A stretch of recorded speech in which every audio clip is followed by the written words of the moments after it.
Breaking news చూస్తున్నాం. అహ్మదాబాద్ విమాన ప్రమాద బ్లాక్ బాక్స్ డేటా విశ్లేషణకు మార్గం సుగమమైంది.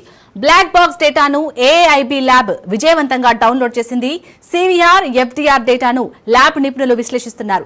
దీంతో ప్రమాద సమయంలో ఏం జరిగిందో తెలుసుకునేందుకు, ప్రమాద కారణాలను వెలికి తీసేందుకు అవకాశం ఏర్పడింది. ఇక భవిష్యత్తులో ప్రమాదాల నివారణకు ఈ విశ్లేషణ ఉపయోగపడనుంది.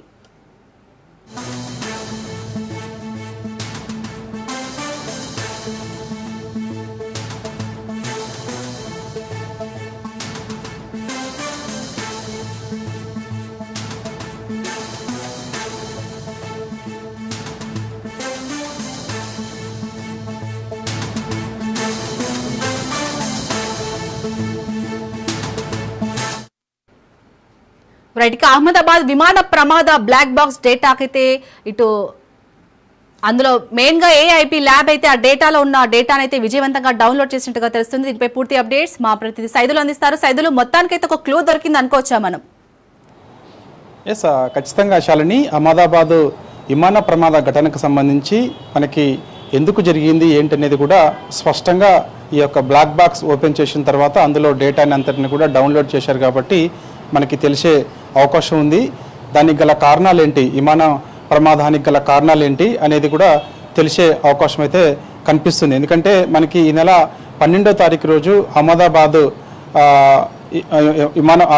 అహ్మదాబాద్ నుంచి మనకి లండన్ వెళ్తున్నటువంటి ఎయిర్ ఇండియా విమానం టేకాఫ్ అయిన కొద్ది సెకండ్లకే అది ఒక్కసారిగా కుప్పకూలిపోయింది. దాంట్లో ప్రయాణిస్తున్నటువంటి 242 మంది ప్రయాణికులకు 241 మంది చనిపోయిన సంగతి అందరికీ తెలిసిన విషయమే. యావత్ దేశం మొత్తం కూడా ఒక్కసారిగా దిగ్భ్రాంతి వ్యక్తం చేసినటువంటి సంఘటన, అందరినీ కలిసివేసినటువంటి ఘటన అది అని కూడా మనం తెలుసు. సో మనం దేశంలో జరిగినటువంటి విమాన ప్రమాదాల్లో అతిపెద్ద ప్రమాదంగా అదే ఉన్నది కాబట్టి సో దానికి గల కారణాలు ఏంటి, ఎందుకు ఆ ప్రమాదం జరిగిందనేది కూడా ఇప్పుడు మనకి బ్లాక్ బాక్స్ సురక్షితంగా అదే రోజు కొందరు అధికారులకు దొరికింది కాబట్టి సో దాన్ని డేటా మొత్తం కూడా డౌన్లోడ్ చేసి దానికి గల కారణాలు ఏంటి అంటే మనం యాక్చువల్గా కొన్ని స్పెక్యులేషన్స్ వచ్చాయి శాలిని. అంటే ఈ యొక్క బ్లాక్ బాక్స్ని అమెరికాకి తరలిస్తున్నారు.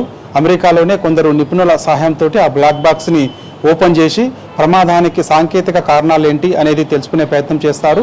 దాంతోపాటుగా ఈ యొక్క పైలట్ సంభాషణ ఏంటి అనేది కూడా అందులో రికార్డ్ అవుతుంది, అది కూడా తెలుసుకునే ప్రయత్నం చేస్తారని చెప్పేసి కూడా కొన్ని స్పెక్యులేషన్స్ వచ్చాయి. కానీ దాన్ని తీవ్రంగా ఖండించారు విమానయాన శాఖ మంత్రి రామ్మోహన్ నాయుడు. అది ఎక్కడ కూడా మనం అమెరికాకు పంపించడం లేదు, బ్లాక్ బాక్స్ సురక్షితంగా మన దగ్గరే ఉంది. సో మన దగ్గరే ముంబైలోనే, అది పూణేలో ఒక ల్యాబ్లోనే అది డాటా మొత్తం కూడా డౌన్లోడ్ చేసి విమాన ప్రమాదానికి గల కారణాలు ఏంటి అనేది కూడా తెలుసుకుంటున్నామని చెప్పేసి కూడా కేంద్ర విమానయాన శాఖ మంత్రి రామ్మోహన్ నాయుడు చెప్పారు. అయితే ఈ యొక్క సివిఆర్, ఎఫ్డిఆర్ డేటాను ఈ యొక్క బ్లాక్ బాక్స్ నుంచి ఆల్రెడీ ఓపెన్ చేసినట్టుగా కూడా మనకు సమాచారం. ఈ యొక్క సివిఆర్లో రికార్డ్ అయినటువంటి సాంకేతిక లోపం, దాని తర్వాత ఎఫ్డిఆర్లో రికార్డ్ అయినటువంటి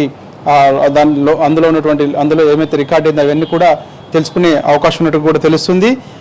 ఏఐబి ల్యాబ్ నిపుణుల సమక్షంలో ఈ యొక్క బ్లాక్ బాక్స్ ఓపెన్ చేసిన తర్వాత అందులో నుంచి కాక్పిట్ రికార్డు వాయిస్, దాని తర్వాత ఎఫ్డిఆర్ అంటే సాంకేతిక లోపం ఏంటి అనేది కూడా ఈ యొక్క ఎఫ్డిఆర్లో మనకి స్పష్టంగా తెలుస్తుంది. కాబట్టి ఈ సమాచారాన్ని అంతటిని కూడా ఈ యొక్క ఏఐబి ల్యాబ్లో నిపుణుల సమక్షంలోనే ఓపెన్ చేసి డాటాను మొత్తం కూడా డౌన్లోడ్ చేసిన తర్వాత అందులో రికార్డ్ అయినటువంటి అంశాలు ఏంటనేది కూడా కేంద్ర విమానయాన శాఖ మంత్రి రామ్మోహన్ నాయుడు, కేంద్రంలో ఉన్నటువంటి కొందరు కీలక అందరూ కూడా ఈ యొక్క డేటాని కూడా వినే అవకాశం ఉంది. దాని తర్వాత అధికారికంగా మనకి ఒక ప్రకటన కూడా కేంద్ర విమానయాన శాఖ మంత్రి రామ్మోహన్ నాయుడు కూడా చెప్పే అవకాశం ఉంటుంది. ఎందుకంటే ఇలాంటి ఘటనలు మరోసారి మన దగ్గరే కాదు ఎక్కడ ప్రపంచంలో కూడా జరగకుండా ఉండాలంటే ఏం జరిగిందనేది కూడా తెలియాల్సిన అవసరం ఉంటుంది. ఎందుకంటే ప్రపంచ దేశాలు కూడా ఖచ్చితంగా ఈ యొక్క మన దగ్గర జరిగినటువంటి విమాన ప్రమాద ఘటన ఏదైతే ఉందో, అహ్మదాబాద్లో జరిగినటువంటి ఘటన ఏదైతే ఉందో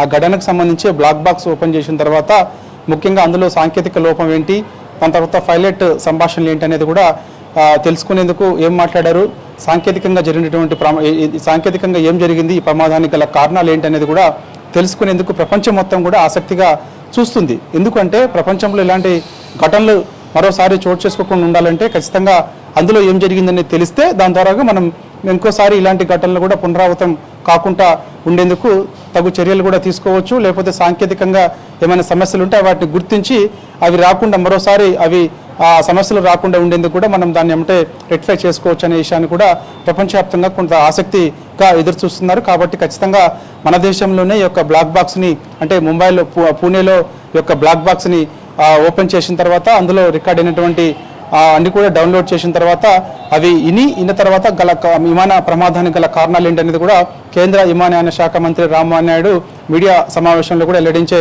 అవకాశం అయితే కనిపిస్తుంది. ఏదేమైనా సరే ఇలాంటి ఘటన మొత్తం కూడా ఒక్కసారిగా భారత్ను దిగ్భ్రాంతి గురి చేసినటువంటి ఘటన ఇది. ఎందుకంటే చాలాసార్లు ఈ మధ్యకాలంలో చూస్తున్నాం మనము సాంకేతిక కారణాల వల్ల కూడా టేకాఫ్ అయిన కొద్దిసేపటికే వెంటనే అత్యవసరంగా ల్యాండ్ చేయాల్సిన పరిస్థితి వస్తుంది. ఎందుకంటే అహ్మదాబాద్ విమాన ఘటన తర్వాత కూడా మనకి ఆ వారంలోనే కొన్ని ఎయిర్ ఇండియాకి చెందినటువంటి విమానాలు ఇలాంటి సాంకేతికంగా కొన్ని లోపాలను కూడా గుర్తించారు. అత్యవసరంగా టేకాఫ్ అయిన కొద్దిసేపటికి అత్యవసరంగా ల్యాండ్ చేసిన ఘటనలు కూడా మనం వరుసగా వార్తలు వచ్చాయి, చూసాం.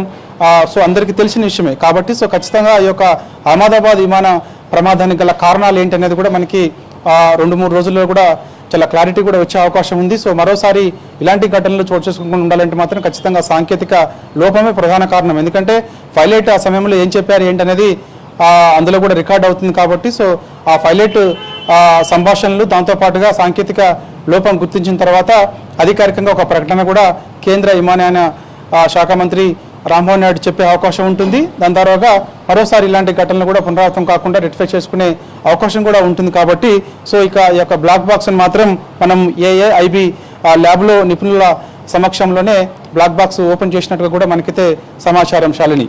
Right, thank you Saidulu.